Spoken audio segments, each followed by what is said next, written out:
Please welcome Dr. Jayce Weng.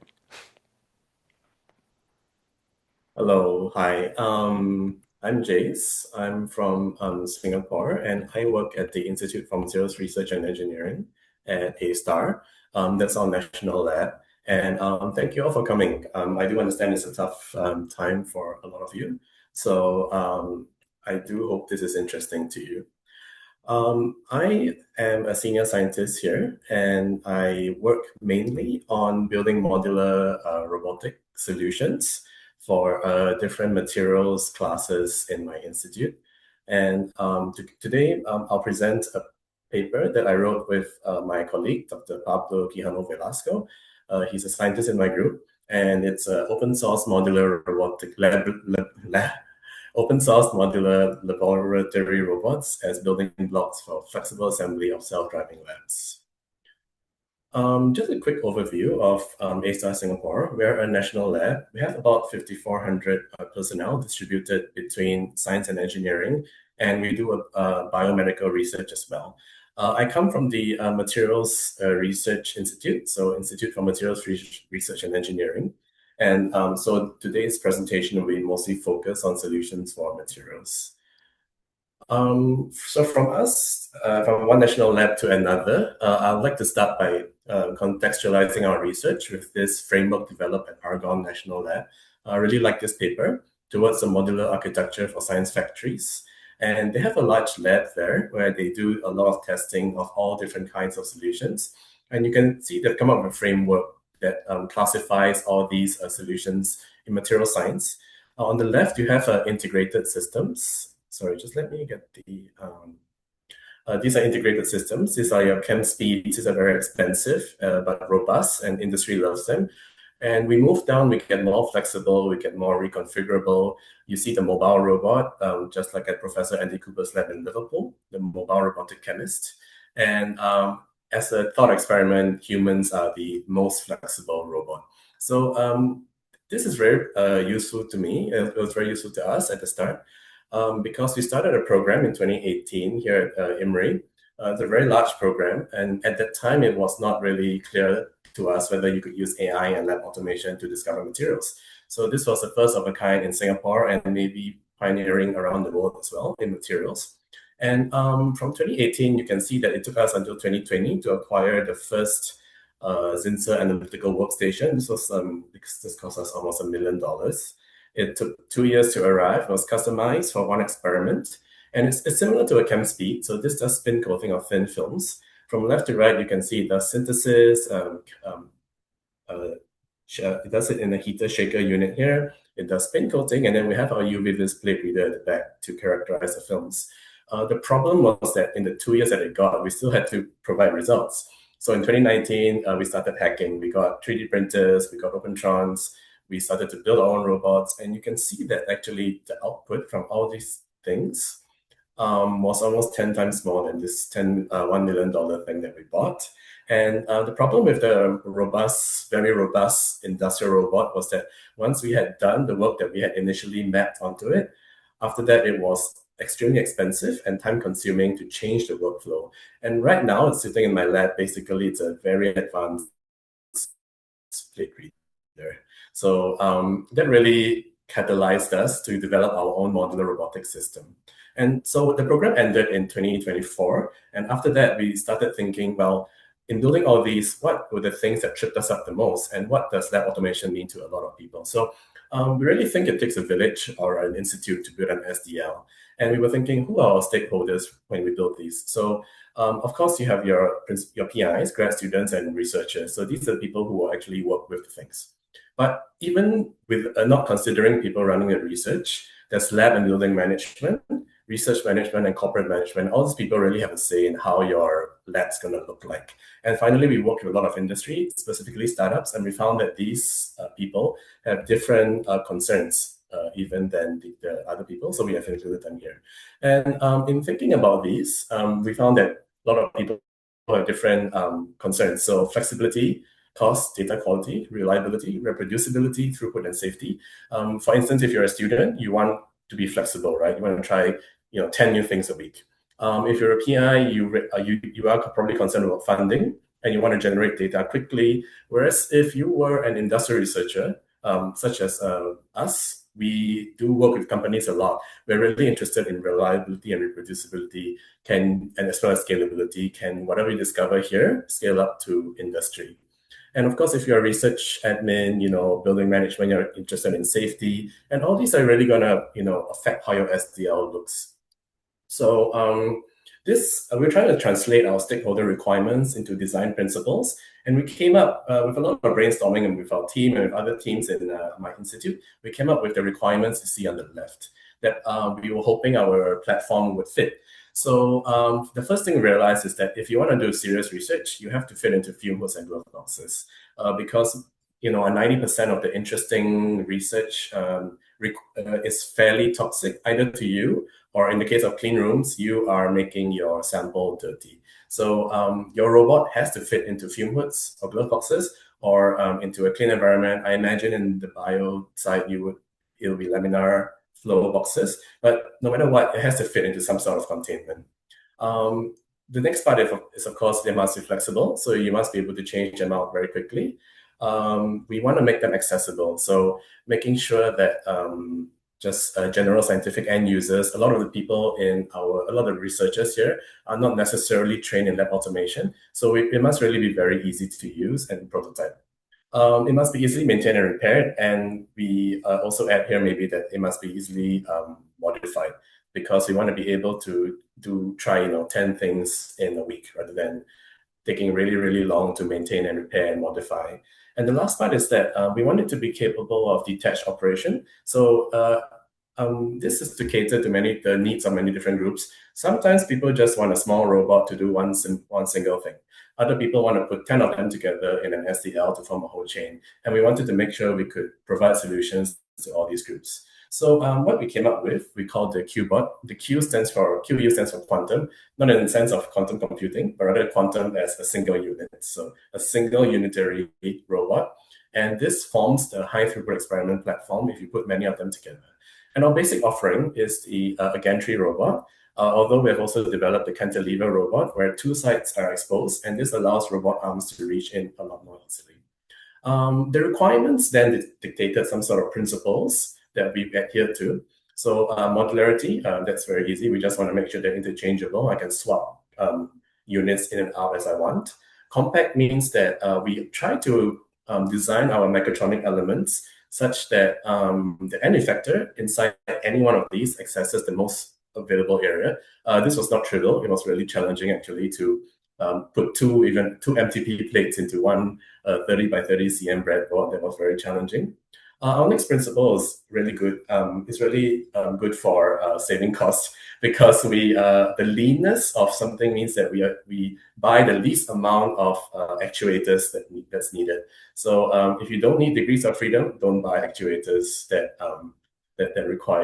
require a lot of control, a lot of path planning, and a lot of money. The next part is detached. So again, these can be operated singly or in a whole platform. And the last part is that we want them to be repairable. So we make sure that every part of them is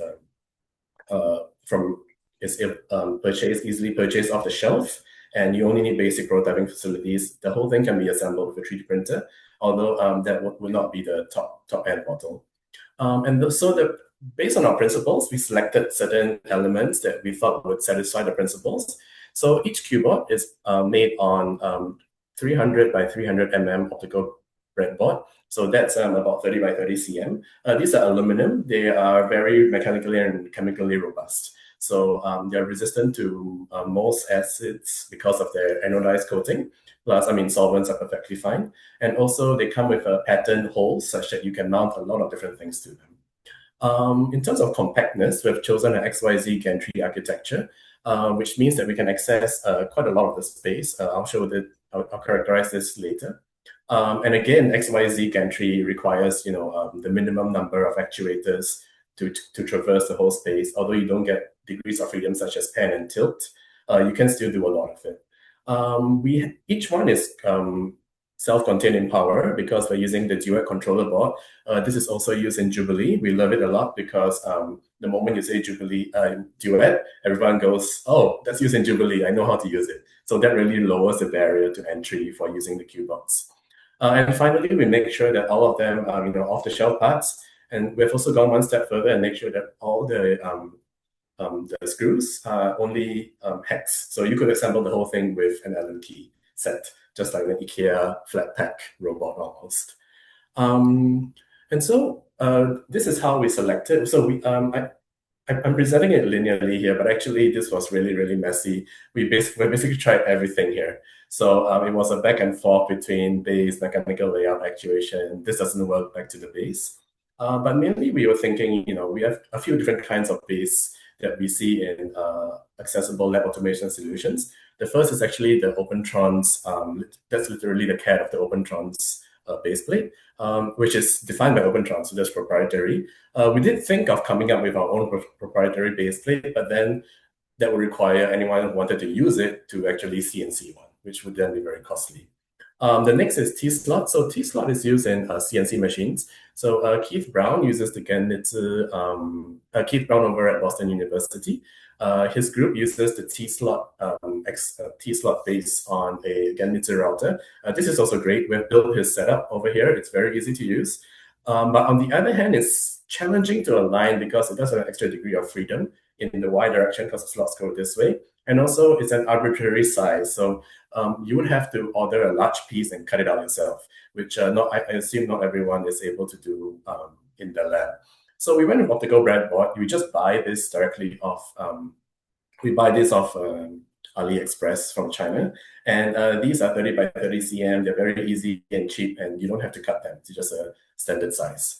So with our base, then we went on to choose what sort of mechanical layout we wanted to use. On top, we see the moving bed. So that's your typical, Creality 3D Prusa printer. The problem is that for us, we used it in a titration setup before, and putting the MTP liquid containers on the base meant that you're actually moving a lot of liquids around, and sometimes quite quickly. So this tended to spill, and then also this was just quite unstable because the bed was not always level. So this was maybe not the best way that we wanted to implement. The bed also took up a lot of space because you're taking up twice the amount of Y movement. And so we like the ones used by Opentrons and the Hamilton and TCAN. So these are full gantry or cantilever systems where everything is mounted. They're slightly more complex and hard to assemble, but they are really stable. So we went with these two. XY gantry, that's used by Science Jubilee. And again, that's really good, but we do have concerns about the base plate moving up and down. And so we try to avoid moving the base plate as much as possible, because in the case where you want to mount MTP elements that are heavy and require power, such as heater shaker units, then that power cable will then be moving up and down the bed as well. So we were trying to avoid that. And last, we do find that SCARA has come down in cost a lot. This is the Dobot M1 Pro that we are currently buying for 6,000 Singapore dollars, which is 4,000 USD. And I think that really makes it accessible to a lot of groups now. This is very precise, very complex. It's slightly more costly, but I think this could be a genuine competitor to gantry robots. And last, we went with lead screws because we found that the belts, although very quick, they do stretch a lot. And so we were not we're not able to achieve the precision that we needed for certain optical applications. So here's our module. A lot of things I've spoken about. This is the optical breadboard. We mount it onto extrusions that are cut to size. And you can cut these to whatever size you want, minimum 200, and you can raise and lower them. These are linear drives off the shelf. You can choose between 2, 4, 8, or 12 mm pitch. So 2 mm pitch is really precise. 12 mm is much faster. So you have to decide whether you can choose for your application. Do you want torque or precision or versus speed? All the fasteners are hex keys. So just one set of Allen keys, you're good to go. And all these are held together by adapters that we've provided the full CAD for. And you can either FDM, laser cut, or CNC them. And the linear drive on the z-axis is, so one thing that we've realized is that the z travel is very important for us. A lot of applications, for instance, microscopes, you will only need, say, 50 mm, but you need that to be precise 50 mm travel. Whereas if you are doing pipetting, then the amount of travel you need is your longest pipette tip double, which is something like 200 mm sometimes. So the ability to change the z travel for us was something very important. And so we designed an adapter where you can choose, between purchasing any of these lengths. And this is important for different end effectors. Everything else is 3D printed and limit switches IP67 to avoid a lot of the chemical effects that we see in our experiments. And in terms of the bigger architecture, we have mainly been using them around a high degree of freedom robot arm, and this handles the transfer of MTP plates from part to part.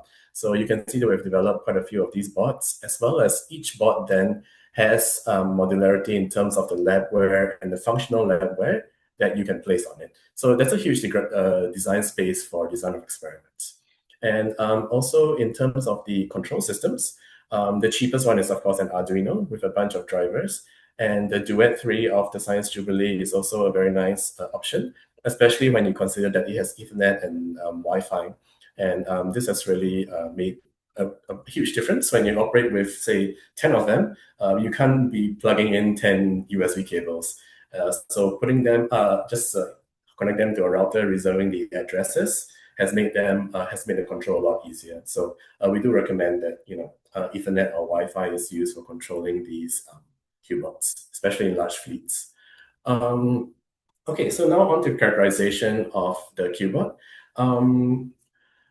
We did want to check whether how many of them you can fit into a standard fume hood or glove box. And so we checked out a lot of different fume hoods, and you can fit between 8 and 10 of them into each one. And this means 8 to 10 independent operations. So that's a large design space on what you can fit into your fume hood or your glove box. You could imagine one of them is you can do liquid handling, capping, decapping, inspection. The sky is the limit.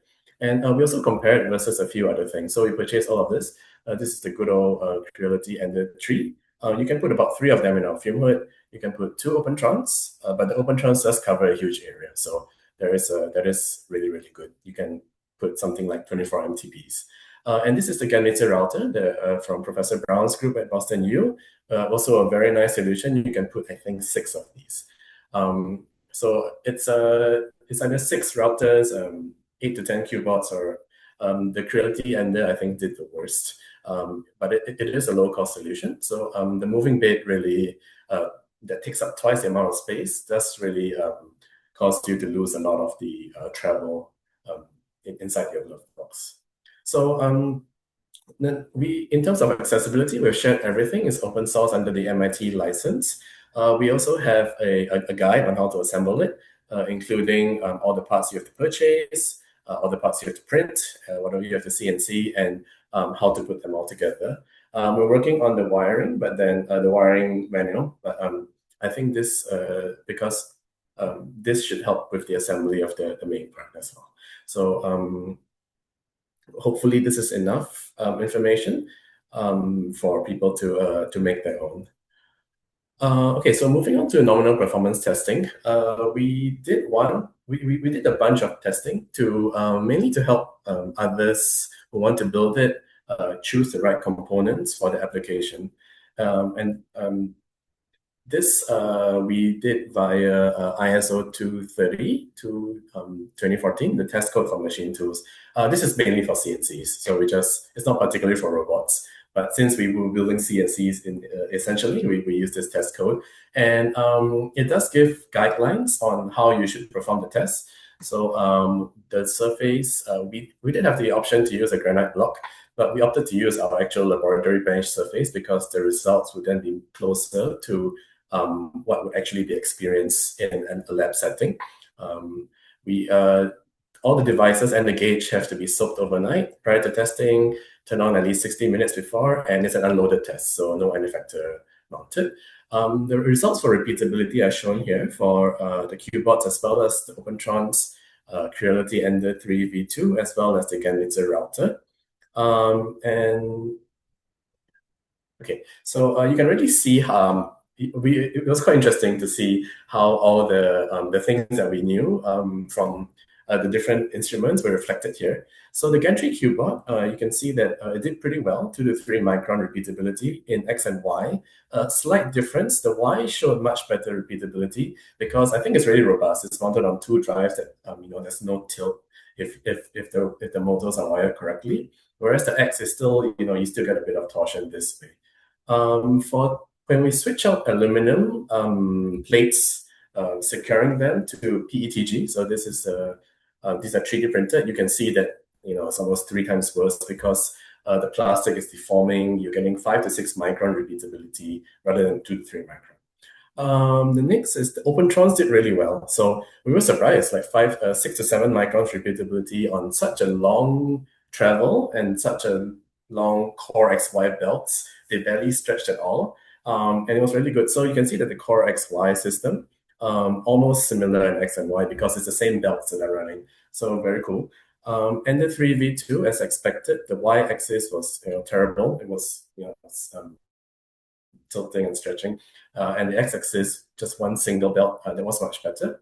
And of course, the CNC, the Ganitsu prover, did really well. So 2 to 3 microns as well, and better than the Qubot actually. Okay, so these were the devices in the test. The other test we did, other than repeatability, was least increment. So this is where you move your manufacturer to the pH, and then you just go in steps, and you decrease the number of steps until you have no definable steps left. All the instruments were good down to 20 microns, and as we went down, Open-Trons lost the script around 10 microns. But the Ganitsu and Qubot made it all the way to 5 micron step sizes. And this was important to us because stepping 100 microns is fine for liquid handling, where you just, the most precise you have to do is maybe pick up a tip, aligning the pipette to the tip. And that's, 100 microns is fine with that. But then when you go down to optical measurements for, say, PCBs or fabrication of semiconductors, then you really have to be able to step 5 microns. And we were quite pleased to see that both the CNCs were able to do that and the Qubot. So, okay, so this concludes the Qubot part. Now we're going to talk about the whole Qubot library. We've not only built that one, we've built up a whole library of them, basically. The Qubot comes in different sizes, and you can see that because we're modular, we can easily double the size of the Qubot or quadruple the size. So this is a very large one that we've built for electrochemical measurements. This is a typical liquid handling robot that we've built that can handle 6 MTPs and 1 waste solution. And we have built other Qubots as well. So these are in the paper, but just quickly, we have a UV current Qubot. This is for semiconductor electrical measurements, microscopy, pH titration, battery measurements, as well as slot die coatings and vacuum degassing. We also have developed certain MTP, so spin coaters, casting solutions, as well as the nice part about MTP is, I'm sure as you know, that you can just purchase a lot of, just huge amount of different things that are from the, thanks to the medical and bio life sciences research, magnetic stirrers, heater shaker units, and we've really used a lot of them on the base of our devices, very useful for us. So if we just draw your attention, we are controlling all of these via SELA. So SELA is a non-profit organization that specifies protocols for data download and upload. I think it may be very familiar to the life sciences, but then we have been using it here, and just the ability to use SELA lab orchestration solutions has been really valuable to us. Okay, so operational performance testing, because we built more Qubots, now we have to test them as well. But these are not nominal tests. Now we actually mount manufacturers and we use them. So the pipette Qubot, so PIP Qubot for liquid handling, was tested over almost 10,000 movements, and we have more than 99.9% reliability over the common errors. Either we couldn't pick up the tip, couldn't eject the tip, failure to aspirate or dispense, or dropping the tip during movement. So this was a randomized test where we just did 1,000 cycles of 10 movements each. For the vacuum degassing Qubot, we did 1,000 pump-down cycles, and we had one error. So that's 99.9% reliability. And these were the two that we actually characterized before we used them. Okay, so I'd like to move on now to how to use them. So our first use case was with BASF, and it was a collaboration with Cambridge Cares. And BASF basically asked us to optimize a shampoo formulation. They shipped us a bunch of thickeners, surfactants, and polymers from their plant in Shenzhen. So 12 surfactants, 4 polymers, 1 thickener, give us something where the target pH is around 5.8 and it's shelf stable for a month. So the student that worked on this first built this. You can see this on the 3D printer platform. And this was very nice, but this was not really automated. So we took this and we rebuilt it on the Qubot platform. You can see it's kind of like a menu where we pick and choose what we want and we map it onto our workflow. And we threw this together basically in about 2 months. We generated about 700 samples of BASF. And then basically all the Qubots just went off to different locations. So I think this really demonstrated the modularity of our system, where you could put things together very quickly, run a workflow, return the data, and then they get repurposed. And that was a very nice project for us. Also because we developed a workflow to deal with shampoos, which was extremely challenging. So viscous liquid handling was something that we had not experienced before, but there's now a capability that we have. We also have, this is a battery project where we synthesize battery electrolytes directly into coin cells. And you can see the robot picking up the coin cells. It's going to do some degassing. And then we measured battery performance after curing them in UV. So again, we pick from our Labware library, we map them on, and then we can put together a workflow very quickly. And also, if the branch here, we can see that where we decided UV curing wasn't going to work, we were able to quickly switch out to a different synthesis technique and then try those samples very quickly. So I think the ability to evolve the workflow it's very relevant to us in material science because you can try many different things.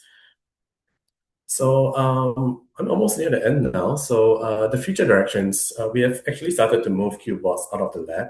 So this is a collaboration with the National University of Singapore, Institute of Functional Intelligent Materials, where we built a chemical vapor deposition system for them. And this is the Qubot in the background doing liquid dispensing of the precursor. And this precursor is actually going to grow a 2D material, metal chalcogenide film. And then the robot is going to unload the silicon substrates. And this is more of a semiconductor project where the Qubots are helping out to do thin film deposition. We also collaborate with the Berkeley Education Alliance for Research in Singapore, so that's BEARS. And this is where the team over there, we've delivered a Qubot to them, and they're using it to run agentic workflows to control the Qubot. They like it because they call it AI native. And so the agents are able to are able to learn processes very quickly. And you can see, you can see here that, if I can just get, you can see here that it's controlled in cursor. And so the agent here is Claude. He's going to ask Claude to run a workflow. So move the Qubot to the electrode to position A2 and do an electrochemical measurement. Claude thinks for a while, and then the webcam here, you can see that the Qubot's going to move over and then dip the electrode in. And after a while, the electrochemical measurements just appear. This is another setup where, again, it's been controlled by Claude. So it's going to heat and shake. And then after that, the vials will be transferred to a centrifuge. So a piece of bad news, my centrifuge, just before this talk, my student texted me that the centrifuge blew up. So that was not good to hear. But luckily, we can reprint it quite quickly. So that's not the worst thing to happen. So I think moving forward, agentic orchestration and agentic DOE is what the Qubots will be mainly used for. And I think the fact that they're AI native does help a lot in this implementations. So that brings me to the end of my talk. So thank you for your attention and for coming, attending the talk so late. I'd like to acknowledge the people here who have helped me put this together. And with that, this is the GitHub and the Camp Archive link, and I'm happy to take any questions. Thank you. All right, let's give Jayce a round of applause. Thank you so much, Jayce. That's incredible. Welcome.